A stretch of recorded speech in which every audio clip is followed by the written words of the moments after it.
সাগরে গিয়েও কুল কিনারা পাইলাম না, জঙ্গলে গিয়েও কুল কিনারা পাইলাম না। ঘরের ভিতর ঢুকে দেখি আমি যখন জব শুরু করব, আমি এখন দেখি আরে পৃথিবীর কেউ না দেখলে আমার মাওলায় দেখতেছে। আমি নজর দিয়ে দেখি আমার মাওলা আমার দিকে তাকায় আছে। হুজুর, আমি যেখানে যাই সেখানে দেখি আমার মাওলা দেখতেছে। পৃথিবীর কেউ না দেখলে কি আল্লাহ তো দেখতেছে। এইবার পীর সাহেব 4 জনকে একসাথে হাজির করে বলেছে, আসো, তুমি যে ঘরের ভিতরে জবহ করলে লেফের নিচে, পৃথিবীর কেউ দেখে নাই, আল্লাহ দেখেছে কিনা? বলে তা তো ঠিক আছে, তুমি কেমন করে জবাই করলে? তা আমি তো বলছিলাম কেউ যাতে না দেখে। সে কাছে কিছু লোক থাকে সবসময়। তা পীর সাহেব এর একজন মুরিদ আছে, সে বহুদিন আগে থেকে খেলাফত পায় না, খেলাফত দেয় না হুজুরে তারে। কিন্তু অন্য একজন মুরিদ আছে, তার অল্প কিছুদিনের ভিতর খেলাফত দিয়ে দিয়েছে। এখন ওই মুরিদ তার বিরুদ্ধে কথা বলে আরেকজনের কাছে, দেখো পীর সাহেব ফেরে অতি তাড়াতাড়ি খেলাফত দিয়ে দিল, আর আমি 30 বছর পীর সাহেবের কাছে আজ পর্যন্ত আমার খেলাফত দিল না। হে মাত্র 2 বছর আইছে, ফের খেলাফত দিল, কিন্তু আমার খেলাফত দেয় নাই। এটা কি কাজ হলো? এটা কোনো কাজের কথা হলো? আল্লাহর ওলির কাশ খোলা ছিল। ওই লোকের মনের ধারণাটা তিনি কাশের মাধ্যমে বুঝে গেলেন। একদিন মুরিদদেরকে ডাক দিয়ে বললেন, তোমরা একটা কাজ করো, 4 জন মানুষ আমার সামনে আসো। ওই 4 জনের ভিতর যাকে খেলাফত দেওয়া হয়েছে সে একজন, আর যাকে দেওয়া হয় নাই মনে মনে খারাপ ধারণা করে সে একজন, আর মাঝখান থেকে 2 জন, মোট হলো কয়জন? মোট 4 জন মানুষ নিয়ে পীর সাহেব বলল, একটা শোনো, একটা কাজ, একটা পরীক্ষা।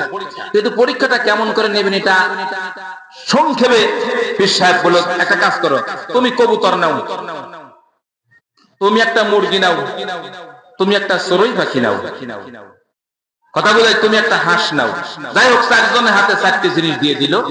আর পীর সাহেব বলল, যাও এই 4টি জিনিস নিয়ে যাও 4 জন, তোমরা জবহ করে আমার সামনে হাজির করবে, কিন্তু পৃথিবীর কেউ যেন বুঝতে না পারে, এমন ভাবে জবহ করবে পৃথিবীর কেউ যেন না জানে।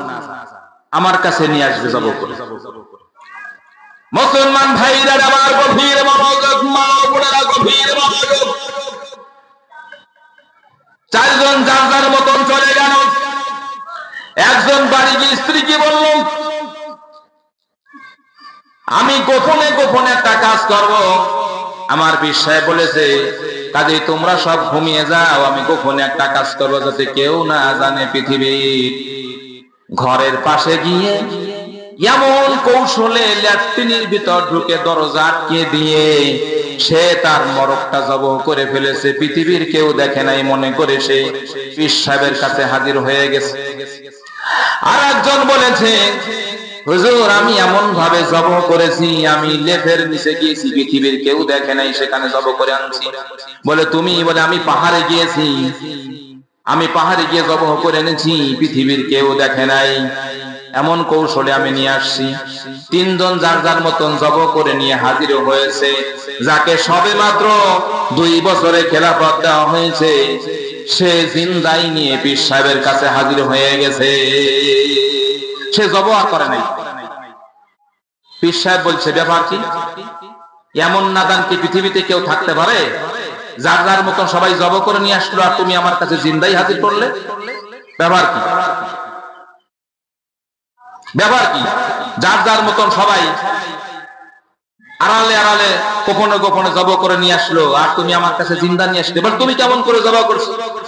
পীর সাহেব, হুজুর শোনেন, আমি এমন ভাবে জবহ করেছি, আমার স্ত্রী জানে না, আমার সন্তানেরা জানে না, আমার পাড়া প্রতিবেশী কেউ জানে না।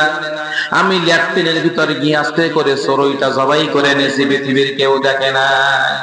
তাই নাকি? বলে ঠিক আছে। বলে তুমি? বলে আমি পাহাড়ের জঙ্গলের আড়ালে গিয়ে জবহ করে এনেছি, আমার কেউ জানে না, পৃথিবীর কেউ দেখে না, আমি শুধু জবাই করে নিয়ে আসছি। বলে হ্যাঁ ঠিক আছে।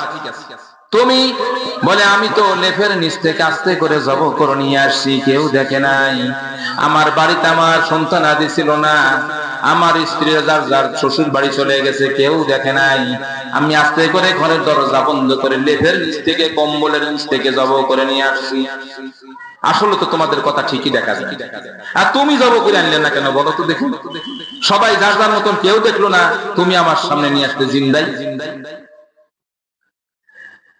2 বছর আগে যে খেলাফত পেয়েছিল, আল্লাহর ওলি ডাক দিয়ে বলে, হুজুর আমি প্রথমে আমার সংসার থেকে আলাদা হয়ে গেলাম।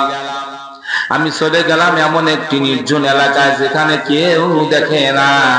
আমি সেখানে গিয়ে হাজির হয়ে যখন করব, এখন আমি নজর দিয়ে দেখি রে, পৃথিবীর কেউ দেখতেছে না, কিন্তু আমার আল্লাহ আমারে দেখতেছে। আল্লাহ বলেন, পৃথিবীর কেউ দেখতেছে না, আমি নজর দিয়ে যেদিকেই তাকাই দেখি আমি আমার আল্লাহকে আমি দেখতে পাই। ওখান থেকে চলে এলাম হুজুর, জঙ্গল থেকে আমি আমার শহরে চলে আসলাম। এখানে জবাই করার জন্য ঘরের দরজা বন্ধ করে দিলাম। ঘরের দরজাটা যখন বন্ধ করে দিয়েছি, বন্ধ দরজায় আমি নজর দিয়ে দেখি, খেয়াল করে দেখি, আরে পৃথিবীর কেউ দেখবে না, কথা ঠিক আছে, কিন্তু আমি এই কাজটা করলে কিরামান কাতিবিন আমার সাথে আছে না নাই? স্বয়ং আল্লাহ পাক আমারে দেখতেছে। আল্লাহ রাব্বুল আলামিন কোরআনে তা স্পষ্ট করে দিয়েছেন, মা ইয়াকুনু মিন নাজওয়া সালাসাতিন ইল্লা হুয়া রাবিউহুম ওয়ালা খামসাতিন ইল্লা হুয়া সাদিসুহুম। আল্লাহ রাব্বুল আলামিন স্পষ্ট করে জানায় দিলে, পৃথিবীর মানুষরা শুনে রাখো, যেখানে তোমরা 3 জন কোন গোপনে কাজ করবে, সেখানে রাবিউহুম তোমাদের সাথে 4th জন রয়েছে, তোমাদের আল্লাহ। তুমি গোপনে কাজ করবে, মা ইয়াকুনু মিন নাজওয়া সালাসাতিন ইল্লা হুয়া রাবিউহুম, তোমরা 3 জনে গোপনে করবে, কিন্তু ওইখানে আমার আল্লাহ একজন আছে, তিনি হলো রাবিউহুম, 4th। আর তোমরা যদি 5 জন মিলে কোনো গোপনে কাজ করো, ওয়া সাদিসুহুম, সেখানে আমার আল্লাহ 6 নম্বরে আছে না নাই? হুজুর সাগরে গিয়েও কুল কিনারা পাইলাম না, জঙ্গলে গিয়েও কুল কিনারা পাইলাম না। ঘরের ভিতর ঢুকে দেখি, আমি যখন জব শুরু করব, আমি এখন দেখি, আরে পৃথিবীর কেউ না দেখলে আমার মাওলায় দেখতেছে। আমি নজর দিয়ে দেখি আমার মাওলা আমার দিকে তাকায় আছে। হুজুর আমি যেখানে যাই সেখানে দেখি আমার মাওলা দেখতেছে। পৃথিবীর কেউ না দেখলে কি আল্লাহ তো দেখতেছে। এইবার পীর সাহেব 4 জনকে একসাথে হাজির করে বলেছে, আসো, তুমি যে ঘরের ভিতরে জবহ করলে লেফের নিচে, পৃথিবীর কেউ দেখে নাই, আল্লাহ দেখেছে কিনা? বলে তা তো ঠিক আছে, তুমি কেমন করে জবাই করলে তা? আমি তো বলছিলাম কেউ যাতে না দেখে, সেখান তো আল্লাহ দেখছে। তুমি বলে আমি তো মনে করছিলাম পৃথিবীর কেউ দেখে নাই। পীর সাহেব বললেন, পৃথিবীর কেউ দেখে নাই, কিন্তু আল্লাহ দেখেছে কিনা? বলে হ্যাঁ। বলে দেখো, 30 বছর আমার দরবারে আছো, আজ পর্যন্ত অদ্যবধি পর্যন্ত তুমি মুরিদ হওয়া, খেলাফত পাওয়ার উপযুক্ত হতে পারো নাই।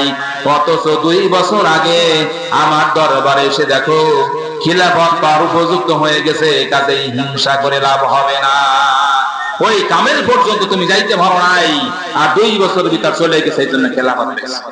সে যেখানে যায় আল্লাহ তো আছে। মুসলমান ভাইরা আমার, যেখানে যা কিছু করি, আমার এই বিষয়টা, আমার এই জিনিসটা পৃথিবীর কেউ না দেখলে আল্লাহ আমাদের সাথে আছে না নাই?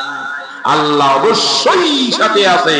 এই জন্য কোনো ভালো কাজ এবং মন্দ কাজ যা কিছুই করি, সব আমার আল্লাহ স্পষ্ট ভাবে দেখতেছে। মুসলমান ভাইরা আমার, গভীর মনোযোগ। আল্লাহ রাব্বুল আলামিন বলেন, চারটি সাক্ষী যখন তোমার বিরুদ্ধে দাঁড়িয়ে গেল, এখন তুমি পালাবা কোথায়? এখন আর কোনো ভয়